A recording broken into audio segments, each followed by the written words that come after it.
उमर चीमा साहब, सर आप बताइएगा, आपकी क्या तवक्कुआत हैं इन मुज़ाकरात से, और मोर इम्पॉर्टेंटली ये जो पाकिस्तान इसमें किरदार करे कि पाकिस्तान कितना लेवरेज हो सकता है आपके ख्याल में इसमें? देखिए, पहली बात तो यह है कि ईरान में इस टाइम जो कुछ हो रहा है, पाकिस्तान उसके हवाले से बहुत बहुत बड़ा स्टेक होल्डर है। उसकी वजह यह है कि खुदा न खास्ता अगर ईरान में कोई रजीम चेंज आता है तो इसका मतलब यह है कि उधर इंस्टेबिलिटी आएगी। अगर उधर इंस्टेबिलिटी आती है, अदम इस्तेहकाम आता है, तो बहुत सारी जो एथनिक माइनॉरिटीज हैं उनकी तरफ से को मिलिटेंसी की मूवमेंट शुरू हो सकती है। पहले भी हुआ, जो अरबी हैं उधर आजरी हैं, कुर्द हैं, या इवन और जो कम्युनिटीज हैं, और इन पर्टिकुलर हमारे लिए जो एक पॉइंट ऑफ कंसर्न या माइनॉरिटी ऑफ कंसर्न उधर है वो बलोच है कि वो उधर क्या करते हैं। और हमारे जो पिछले कोई 4-5 साल में ईरान के साथ कोई मामला बेहतर हुए, उसका जो हमें एक फायदा हुआ वो ये हुआ कि पहले ये था कि बीएलए या इस तरह की जो टेररिस्ट ऑर्गेनाइजेशंस हैं, इनके जो एसेट्स हैं, जो ज्यादा इनके प्लानर हैं, एग्जीक्यूशन करने वाले लोग हैं, ये ज्यादा उधर ईरान में होते थे। इनकी लीडरशिप जो है वो अफगानिस्तान में होती थी, जो सेकंड ईयर है वो उधर अफगानिस्तान ईरान में होती थी। अब हमने हमारा जो ईरान के साथ कॉपरेशन बढ़ा, तो हमने उधर से इनको धक्का दिया, वो निकाला उधर से। अब वो कभी बस पाकिस्तान आते हैं या अफगानिस्तान जाते हैं, ईरान को हमने क्लियर करने की कोशिश की। तो लिहाजा वो चाहे इसराइल के हवाले से बात हो या इनके ईरान में जो चेंजेस आ रही हैं उस हवाले से बात हो, तो हमारा जो है एक बहुत बड़ा कंसर्न है। इस पर मैं बाद में आता हूं, लेकिन ये जो आपका पॉइंट है कि पाकिस्तान क्या रोल प्ले कर सकते हैं, मेरे ख्याल है कि पाकिस्तान के लिए जो सबसे एक रिस्पेक्टेबल और जो एक ज्यादा एक बेहतर तरीका है वो यही है कि वो इन दोनों को कहे कि आप आपस में मुज़ाकरात करें। उसमें जो ही आप उस मुज़ाकरात के अमल में बैठते हैं तो उसकी बड़ी एक इम्प्लीकेशन होती हैं कि आप किसकी साइड लेंगे। अगर आप ट्रंप की साइड पे जाते हैं तो वो भी awkward, अगर आप ईरान की तरफ जाते हैं तो ट्रंप आपसे नाराज हो जाएगा, तो हमें इस तरह की मिसालें जो है वो बड़ी महंगी पड़ जाएगी। अब मेरा ख्याल है कि जो ईरान ने बात की है, हो सकता है यानी कि मैं एज अ डिस्टेंट ऑब्जर्वर, मुझे लगता है कि ये हमारे फायदे में है। ईरान ने अगरचे अपने फायदे में बात की होगी, जो उन्होंने कहा कि ये जितने भी इर्द गिर्द के आप चौधरी हैं ना, इनको बाहर ही रहने दें, हम आपस में बात कर लेते हैं। उनका एक अपना कंसर्न है, क्योंकि ईरान ट्रंप जो है वो उसका एक मुज़ाकरात का एक जो उसका दायरा है वो वसी कर देगा। फिर यह है कि कई जो है वो उनके अपने जाती मसले मसाइल भी हैं, वो जो प्राइवेट मलेशिया है दूसरे ममालिक के, उनके हवाले से भी वो बात करना चाहता है। अब उनके कई मुतासरीन भी हैं इन्हीं लोगों में से, तो लिहाजा वो चीजें जो है ना वो कॉम्प्लिकेट होती जाएंगी। हमारे लिए अफियत यही है कि ईरान ने कह दिया तो हम ट्रंप को भी कह दें कि भाई हमें तो ईरान भी कह रहा है कि आप दरमियान में ना आए, और बेहतर ही है। वो तो ये भी नहीं चाह रहे ना कि टर्की में हो, वो कहते हैं कि ओमान में ओमान ले में जाए हो, हाँ। ना, वो टर्की को भी दरमियान में ऐसा को नहीं चाहते कि इन्वॉल्व नहीं वो चाहते। उसको होस्ट भी करे। और ईरान के लिए पोजीशन ये हो जाएगी कि वो सबका एक तरह से ममनून भी उसको होना पड़ेगा, और हर एक जो है वो एक तरह से उसको वो समझेगा कि मैं इनकी तरफ से एक वीकर पोजीशन पे हूँ। तो मेरा ख्याल है कि ये चीज जो है ईरान की तरफ से इनिशिएटिव लिया गया है, मेरा ख्याल है कि पाकिस्तान को इसका फायदा है। अच्छा अब सर। हम बात करते हैं जो इसराइल के हवाले से। जी। इसराइल पर जो ये अभी एक आर्टिकल भी छपा है, अब यह है कि जो स्ट्रेटजिक बैकग्राउंड के लोग होते हैं वो इस तरह की प्लानिंग जो है बड़ी लंबी लंबी प्लानिंग करते हैं, आने वाले 30 साल की 50 साल के भी ओवरऑल ज्योग्राफी के हवाले से कि किधर से हमें क्या एक एडवांटेज मिल सकता है। हमें ये ज़हन में रखना चाहिए कि उसका क्या एडवांटेज हो सकता है। लेकिन मुझे ना ये सारे अमल में एक बात याद आ रही थी, एक वाकया याद आ रहा था अलीना। ये 2008 की बात है, मैं उस टाइम न्यूयॉर्क टाइम में था जब ट्रेनिंग पे गया हुआ था। अच्छा। उस दौरान ये बिन्यामिन नेतन्याहू आए उधर। नेतन्याहू जो इनके प्राइम मिनिस्टर हैं अभी, ये उधर आए और उनके एडिटोरियल बोर्ड के पास आए, और उस टाइम जो है ना हमारी मैं भी उस मीटिंग में शरीक था। अच्छा। अच्छा, जो एक हमारे रेलेवेंट जो बात थी वो ये थी कि उसने जाके जब अपनी प्रेजेंटेशन शुरू की तो उसने कहा कि इसराइल को दो ममालिक से खतरा है। एक नंबर वन ईरान है, और नंबर टू उमर्स कंट्री, यानी कि मैं साथ बैठा हुआ था, मैं अपना तारुफ पहले करा चुका था। तो उसने कहा कि दूसरा खतरा जो है वो उमर के मुल्क से या पाकिस्तान के हवाले से। रियली? ठीक है। अच्छा, वो जब उसने बात कर ली तो मैंने उसको पूछा, मैंने कहा कि आपको पाकिस्तान से क्यों खतरा है? हाँ। हमारा जो प्रोग्राम है हाँ। वो इंडिया सेंट्रिक है, अच्छा। आपको इसराइल को इस बारे में परेशान होने की जरूरत नहीं है, अच्छा। तो आप क्यों परेशान? हाँ। उसने कहा कि ये क्या जवाब बात है? आपकी दुरुस्त है कि इजराइल को ये बात बताई गई थी कि आपको हमारे प्रोग्राम के बारे में आप परेशान ना हो, लेकिन हमारे लिए प्रॉब्लम जो है यानी कि एक खतरे की घंटी ये है, अगर आप वो जरा एक मंजर ज़हन में रखें ना वो सर्कमस्टांसेस, तो उस टाइम जो है ना तालिबान के हवाले से एक बहुत ज्यादा एक हाइप भी थी कि ये तालिबान की टेक ओवर ना कर दें पाकिस्तान को। तो उसने कहा कि अगर पाकिस्तान पे तालिबान का कब्जा हो गया तो फिर ये हमारे लिए एक नेशनल सिक्योरिटी क्राइसिस पैदा हो जाएगा, अच्छा अदरवाइज हमें मसला नहीं है। अच्छा, अच्छा दूसरा ये है, ये अच्छा तो तब की बात थी, मैं हाँ 2008 की बात कर रहा हम्म हूँ। आज के तनाज़ुर में अगर हम देखें ना, हम्म तो आज के तनाज़ुर में इसराइल का कंसर्न ये हो सकता है कि हमारा सऊदी अरब के साथ एक दिफाई मुआहिदा हो गया, हम्म ऑब्वियसली वो उसमें किसके हवाले से है, सऊदी अरब को खतरा हो सकता है, तो वो यूएई से खतरा तो नहीं है, वो इसराइल से खतरा हो सकता है। हम्म, तो हम उधर जो है सऊदी अरब के अच्छा इत्तेहादी हैं, तो ये हो सकता है कि उनके लिए सही एक है जो है एक इस चीज अलार्म भी हुए हों।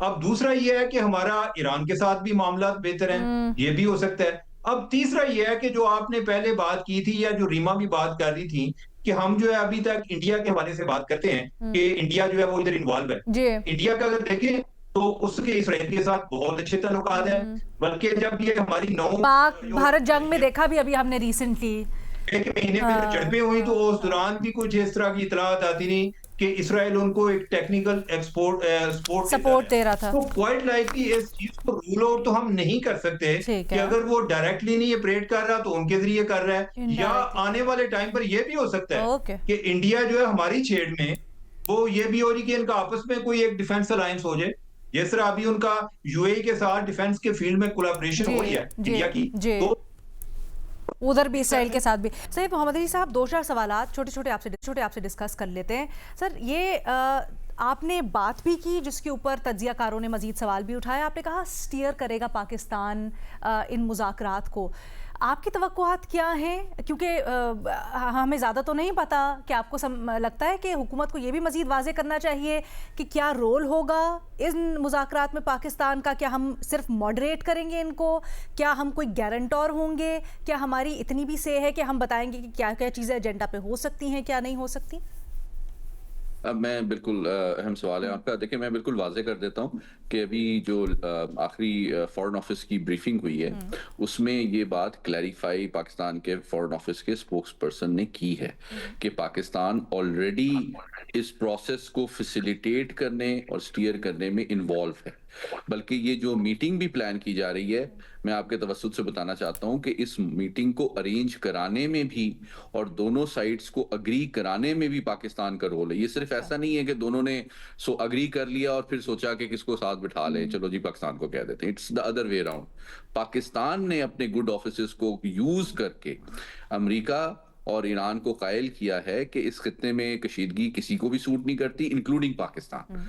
तो आप जो है, और इसका मैं समझता हूँ हाईएस्ट लेवल पे अभी चंद घंटे कबल जो ईरान के सफीर हैं इस्लामाबाद में, उनकी मुलाकात हुई है नवाज शरीफ साहब से। अच्छा और नवाज शरीफ साहब ने उस पर एक बयान भी जारी किया है बड़ा वाज़ेह कि मैं समझता हूँ कि तमाम इख्तिलाफात को जो है वो चाहे कितने भी बड़े और अहम क्यों ना हो, वो मुज़ाकरात के ज़रिए से ही हल किया जाना चाहिए। तो इस वक्त नवाज शरीफ साहब का सामने आना और इस इलाकाई सलामती के एक अहम चैलेंज के हवाले से एक टाइमली पैगाम देना, which I'm sure will be taken seriously in both Washington and Tehran, और ईरान भी इसको अप्रिशिएट कर रहा है पाकिस्तान के इस रोल को। तो ये वाला जो कॉन्टेक्स्ट है जो अल जज़ीरा ने कैरी किया है कि वो वेन्यू चेंज करना चाह रहा है, वो ओमान जाना चाहते हैं या बाकी ममालिक को इन्वॉल्व नहीं करना चाहते, उसमें उनका जो कंसर्न है ईरान का, ऑब्वियसली वो नहीं चाहते कि बाकी रीजनल कंट्रीज जो हैं वो अमेरिका के बिहाफ पे जो है प्रेशर डालने की कोशिश करें और एजेंडे को एक्सपैंड करने की कोशिश करें। क्योंकि बुनियादी मुद्दा अलीना अभी भी यही है, जो सबसे क्रिटिकल इशू है कि एजेंडे पे क्या ईरान अग्री करता है या नहीं करता है। क्योंकि ईरान की पोजीशन जो है वो बुनियादी तौर पे रही है कि भाई हम तो सिर्फ isn't that also a concern? और न्यूक्लियर प्रोग्राम पे बात हम इंटरनेशनल लॉ, इंटरनेशनल ट्रीटी और IAEA की मौजूदगी में करेंगे। तो सर अगर ये कंसर्न है, अगर ये कंसर्न है ईरान को भी, लेट्स से कि बाकी ममालिक कहीं ना कहीं अमेरिका के बिहाफ पे या फिर प्रेशर बढ़ा सकते हैं ईरान के ऊपर, तो ये कंसर्निंग नहीं होना चाहिए पाकिस्तान के लिए? ये आपके ख्याल में? नहीं, ये हमारे लिए होगा? बिल्कुल भी नहीं है। देखें, उसकी वजह ये है कि ईरान के न्यूक्लियर प्रोग्राम के हवाले से हमारी पोजीशन बिल्कुल वाजे है और वो ईरान भी उसको अप्रिशिएट करता है। वो हमने कोई प्रो अमेरिका या प्रो ईरान पोजीशन नहीं ली हुई। हमारी पोजीशन ईरान के न्यूक्लियर प्रोग्राम पे मैं रीइटरेट कर देता हूं, वो बिल्कुल क्लियरली ये है कि जनाब ईरान को हक हासिल है पीसफुल न्यूक्लियर टेक्नोलॉजी को पीसफुल पर्पसेस के लिए परसू करने का एज पर international law and international obligations. तो बात दरअसल ये है कि प्रॉब्लम यही तो है कि ईरान भी यही कहता है कि भाई मैंने NPT साइन की हुई है और मैंने तो नहीं कहा कि मैं न्यूक्लियर वेपन बनाऊंगा। तो फिर आप आके एक NPT सिग्नेटरी के ऊपर आप ये देखें ना सर, अमेरिका ईरान से क्या चाहता है? नहीं, अब इस वक्त बात ये है ना कि अमेरिका ईरान से क्या चाहता है, क्या वो उससे बढ़कर चाहता है और अपनी टर्म्स ऐसी मनवाना चाहता है कि जो दुनिया के लिए भी थोड़ी सी तशवीश है? लेकिन मैं क्विकली बता देता हूं कि देखिए मेरे ख्याल में जो मुताहरिब तंजीमों की सपोर्ट है उसके ऊपर मेरे ख्याल में कुछ स्पेस एग्जिस्ट करती है फॉर डिप्लोमेसी। मिसाइल प्रोग्राम के ऊपर मेरा ख्याल है शायद स्पेस इस हद तक एग्जिस्ट करती है कि उसकी कैपेबिलिटी, रेंज, यील्ड के ऊपर शायद ईरान ना माने, लेकिन टारगेटिंग के ऊपर वो बात करे कि हम अपने सेल्फ डिफेंस में यूज करेंगे, अगर कोई अटैक करेगा तो उसके खिलाफ यूज करेंगे। उसके ऊपर आर्म्स कंट्रोल की इसको नेगोशिएशंस कहा जाता है, इसके ऊपर बात हो सकती है।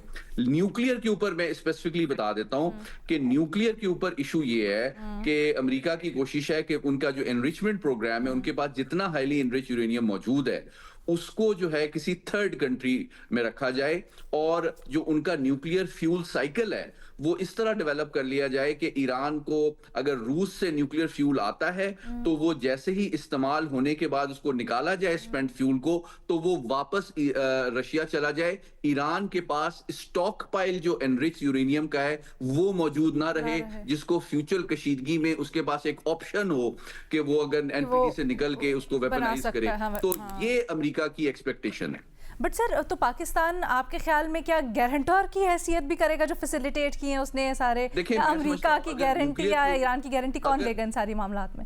देखिए, अगर न्यूक्लियर के ऊपर बात होगी ना तो मैं समझता हूं कि ईरान भी यही पोजीशन लेगा कि उसमें कोई एक रियासत या मुल्क ना उसकी गारंटी दे सकता है, ना उसको देना चाहिए, ना वो अमेरिका को एक्सेप्टेबल होगी। उसके लिए जो गारंटर है according to international law, according to UN system, वो इंटरनेशनल एटॉमिक एनर्जी एजेंसी ही है और वही रेगुलरली वेरीफाई करता है NPT ओवरसाइट के मुताबिक उसकी जो फुल स्कोप सेफगार्ड अरेंजमेंट है उसके मुताबिक उसकी साइट्स जो हैं कहीं वेपन पर्पसेस के लिए यूज तो नहीं हो रही। और IAEA ने अभी तक नहीं कहा कि इनके पास कोई न्यूक्लियर वेपन के हवाले से कैपेबिलिटी है, इसराइल के इल्जामात और अमेरिका की तशवीश के बावजूद, और इसी को ईरान यूज करता है एज अ सबूत कि भाई हम कोई। सर माजी में हमने देखा कि माजी में हमने देखा कि उसका भी क्या नतीजा है। अभी जो जंग हुई है पिछले कुछ महीनों पहले कि IAEA की तो किसी तरह से किसी खातिर में नहीं लाते ना ये दोनों मुमालिक। आई थिंक बाकी तो सब कुछ जब आगे डेवलपिंग अभी सिचुएशन है, टर्न आउट करेगा तभी हमें पता चलेगा खुलकर कि सूरत हाल क्या है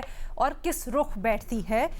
let's hope for the best, क्योंकि ये इस वक्त सबसे संगीन तरीन मामला है जिस तरह से सारा कुछ टर्न आउट कर रहा है। एक छोटी सी ब्रेक लेते हैं, फिर हमने ब्रेक के बाद आना है। और इस वक्त एक शहर है इस मुल्क का जिसमें फेस्टिविटी का समा है और बड़े रश्क से सारे बाकी शहर उसको देख रहे हैं। मामला क्या है, एक ब्रेक के बाद।